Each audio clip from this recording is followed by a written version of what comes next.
देख लो ना आज कितना रन था जो आपका कल मैच हुआ उसमें 155 रन। अगर स्क्वाड में रखा है ना तो फिर दिल बड़ा करो और फिर खिलाओ और अपना कॉम्बिनेशन बनाओ। अब आपकी बैटिंग ना ये नहीं है कि आपको जो विनिंग कॉम्बिनेशन था पहले अफगानिस्तान के अगेंस्ट आपने वो फिर खिला दिया, जो आपका पहला मैच ओमान के अगेंस्ट था फिर आपने कोई इंडिया के अगेंस्ट खिलाया। हकीकत बात यह है जीत के बाद ना कबूतर वाली बात नहीं करनी चाहिए कि जो कबूतर बिल्ली को देख के करता है कि आंखें बंद करके समझता है सब कुछ ठीक है।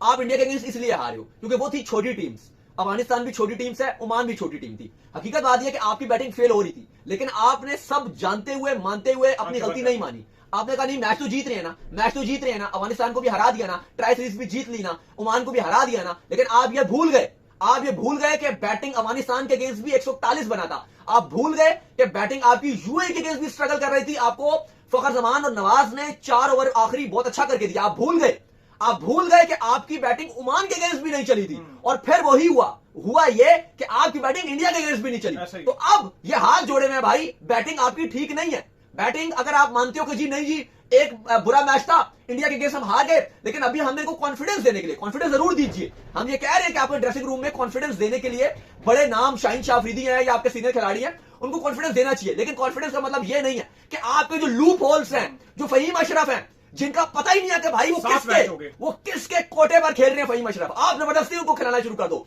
ये टाइम है कि आप फहीम अशरफ से कहो हाथ जोड़ो सारे कि भाई वो रास्ता है, पानी अच्छा सा पिलाइए, दुबई का ट्रिप अच्छा सा लगाइए, लेकिन अभी आज आप जुए के अगेंस्ट और आगे परफॉर्मेंस नहीं खेलोगे। अशरफ को आपको जो जरूरत पड़ सकती है ना वो ऑस्ट्रेलिया में पड़ती है, न्यूजीलैंड में पड़ती है, साउथ अफ्रीका में पड़ती है। मानते हैं वो बाउंस के अगेंस्ट अच्छे छक्के मारते हैं, उन्होंने न्यूजीलैंड में भी किया, लेकिन स्पिन के अगेंस्ट वो बहुत स्ट्रगल करें। Even Nawaz as a batsman spin के अगेंस्ट इतना फंसे होते हैं, लेकिन चलो उनका एज हासिल है कि वो बॉलिंग बैटिंग में कर भी देते हैं, चलो कुछ ना कुछ कर देते हैं, लेकिन फहीम बहुत बुरे फंसे हुए। अब फहीम को अच्छा आप मुझे एक बात का जवाब दो, फहीम को आप बॉलिंग ऑलराउंडर खिलाते हो ना कि बैटिंग ऑलराउंडर? बॉलिंग ऑलराउंडर खिलाते हो, लेकिन आप उनको कहते हो कि हम आपसे मेन बॉलिंग का काम लेंगे लेकिन बैटिंग में आप हमें करके देते हो, आप अच्छी बैटिंग कर लेते हो। तो सवाल यह है कि जो आप बॉलिंग ऑलराउंडर को खिलाते हो बोल तो आप करवाते ही नहीं, तो जब बॉल करवाते ही नहीं तो फिर भाई उनकी जगह किसी बैटिंग ऑलराउंडर को खिला दो। Khushdil Shah batting allrounder, Hussain Talat batting allrounder, spin में फंस रहे हो आप। मैं आपको बताऊं सबसे बड़ा इशू क्या, इंडिया के अगेंस्ट आपने 60 डॉट बॉल्स खेले थे, बिल्कुल ऐसे। ओमान के अगेंस्ट आपका मिडिल ऑर्डर कोलैप्स हो गया था, बिल्कुल ऐसे। तो आपको एक मिडिल ऑर्डर में एक तगड़ा जो स्पिन को अच्छा खेलता हो वो प्लेयर चाहिए, और आई थिंक वो एक हुसैन तलत एक अच्छा ऑप्शन हो सकता है।